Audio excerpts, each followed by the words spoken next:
It was April. Cold rain, midnight. Bob saw him, standing in the middle of the hallway, tall, shadowy, head tilted, watching him directly, without blinking.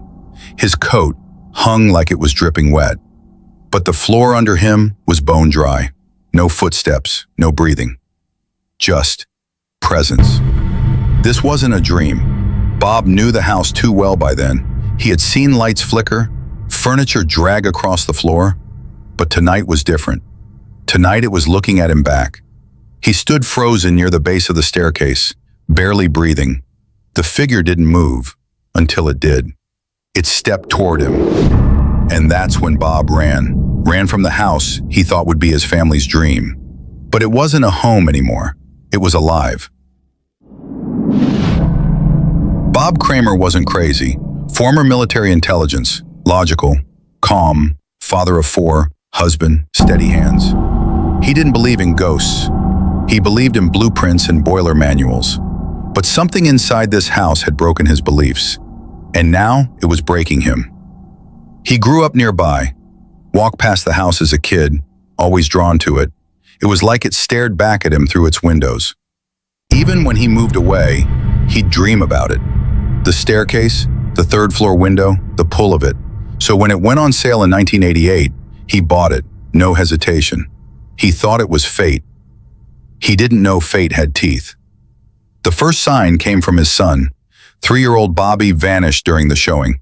They found him halfway up the stairs, gasping, trembling, frozen, like he had seen something no child should ever see. The seller's wife rushed to comfort him. Not, "What happened?" she asked. Did he see something? Like she knew, like she expected it. After they moved in, things began quiet. Then, the closet. A long brass chain connected to the light bulb under the stairs. Every morning, the chain was twisted, tied, looped around itself like a noose.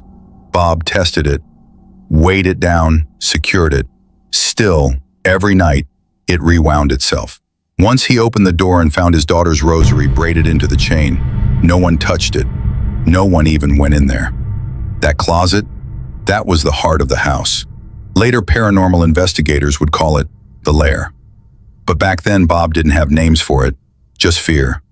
And the first time he smelled it, that burnt sulfur stench, he knew something was breathing in that house with him, watching, waiting, hungry. The chain was just its handshake. What came next would tear their minds apart. Blood, screams, shadows moving without light, and something inside the walls that whispered when you slept, because the house didn't want to haunt them. It wanted to hollow them out and wear them. The first time Bob saw it, blood on the baby's wall, dark streaks dripping down above the crib. No noise, no warning, just there, thick and red, still wet. He thought maybe a pipe had burst. He reached up. It was warm. It clung to his fingers, smelled like pennies and smoke. That's when he knew this wasn't just a haunted house. It was alive. At first, he told himself it was stress.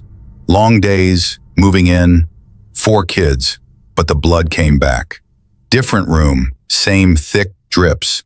Then it wasn't just blood. The house began to breathe. Late at night, walls would creak, not like wood, more like lungs. A slow, heavy rise and fall, like something was sleeping inside. Sometimes Bob would walk by a room and hear whispers, not voices, just something low, like someone mumbling behind the wall. His wife started crying in her sleep, night after night. She'd whisper, "She's watching again." Their daughter, Jessica, stopped sleeping. She screamed at 3:17 every night. Said a lady came out of the closet, said she had no eyes but could still see her. And her teeth, too many to count. Bob didn't believe it at first. Until one morning, the closet door was wide open. There were tiny, muddy, bare footprints on the floor, child-sized, leading out of the closet, then stopping. Like whatever stepped out just disappeared. The family started falling apart. No one smiled. No one talked much. His wife would sit by the window for hours, just staring. Sometimes she'd laugh at nothing. Other times she'd cry so hard her nose would bleed. She stopped calling Bob honey. started calling him. He's here, she'd say. He's in you now. His son Bobby was in his room. He heard a pop like glass shattering. Then something flew across the room. A CD. It hit the wall so hard it exploded. If it had hit Bobby's face, he would have died. The shards stuck in the wall like little knives. One piece was buried in the wood frame, deep. Bob held it in his hand. It was hot, like it had come from a fire. The house stopped being quiet. It started shaking things, slamming doors, playing radios, turning on lights in the basement. No one ever went down there anymore. Not even Bob. That's where it felt strongest. The air got thick down there, sticky, wrong. One night, Bob woke up twisted in bed, feet on the pillow, head at the foot of the bed, still under the blanket, like something had spun him while he slept. That's when he knew. It wasn't trying to scare them anymore. It was testing them. And whatever it was getting stronger. It had names now. It had rooms. And soon, it would have their minds. Jessica was missing, just gone. Bob tore through the house. Basement, closets, under beds. No sign of her. Then he heard it, from upstairs. A laugh.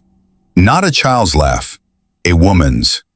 When he reached Jessica's room, she was standing on the windowsill, eyes wide, mouth trembling. She said, I can fly now, Daddy." Bob yanked her back just as she leaned forward. And behind her, in the reflection, a black figure, grinning. That was the last night they tried to deny it. The house didn't just have something, it was something. A machine. Built to break families, feed on fear, harvest souls. Bobby started talking to someone in the vent, said her name was Mary, said she lived in the walls, said she told him secrets, how to hurt people and not feel bad. The smell of rot filled the upstairs hall. Thick, oily, like dead animals soaked in gasoline, pictures turned upside down. Every frame in the house twisted. But one night, Bob woke to find the glass frames cracked from the inside. The pressure of whatever was staring back. Too much. That week, the walls bled again. But not red, black, thick, tarry. They found smears on the basement door. Fingerprints. Tiny, child-sized. Bob asked the kids. They hadn't gone down there. No one had.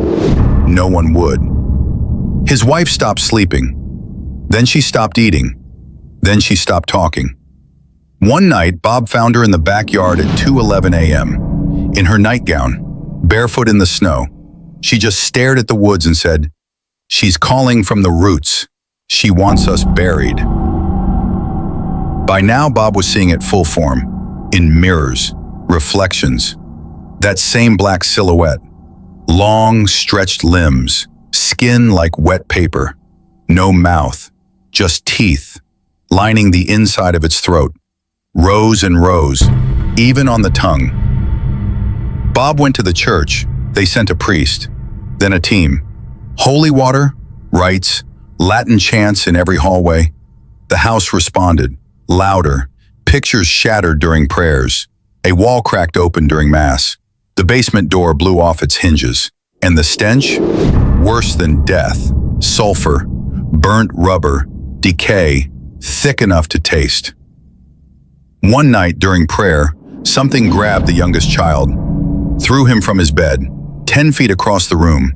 This wasn't a ghost.